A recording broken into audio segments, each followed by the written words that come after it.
వారణాసి లోక్సభ స్థానానికి బీజేపీ అభ్యర్థిగా నామినేషన్ వేశారు ప్రధాని నరేంద్ర మోదీ. రిటర్నింగ్ ఆఫీసర్కు నామినేషన్ పత్రాలు సమర్పించారు. ఈ కార్యక్రమానికి కేంద్ర మంత్రులు రాజ్నాథ్ సింగ్, అమిత్ షా, బీజేపీ జాతీయ అధ్యక్షుడు నడ్డా హాజరయ్యారు. టీడీపీ అధినేత చంద్రబాబు సహా ఎన్డీఏ భాగస్వామ్య పక్ష నేతలు అటెండ్ అయ్యారు. మోదీకి శుభాకాంక్షలు తెలిపి శాలువాలతో సత్కరించారు.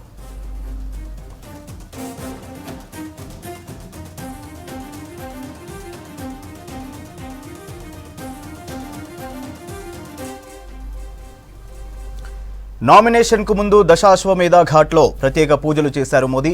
గంగానదికి హారతి ఇచ్చారు. క్రూయిజ్ బోట్లో నమో ఘాట్ వరకు ప్రయాణించారు. కాలభైరవ ఆలయంలో పూజలు చేసిన తర్వాత రిటర్నింగ్ ఆఫీసర్కు నామినేషన్ పత్రాలు సమర్పించారు ప్రధాని మోదీ. లోక్సభ ఎన్నికల్లో భాగంగా జూన్ 1న జరగనున్న చివరి విడతలో వారణాసిలో పోలింగ్ జరగనుంది.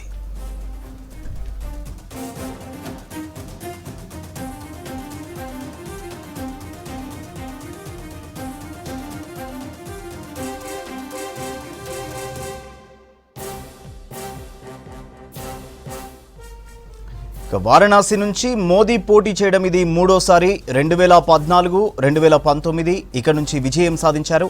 ఇప్పుడు మూడోసారి గెలిచి హ్యాట్రిక్ కొట్టాలని భావిస్తున్నారు మోదీ.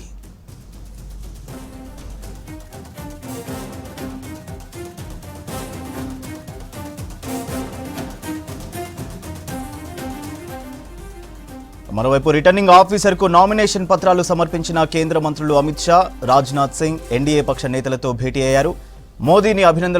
మోదీకి అభినందనలు తెలిపి శాలువాలతో సత్కరించారు నేతలు.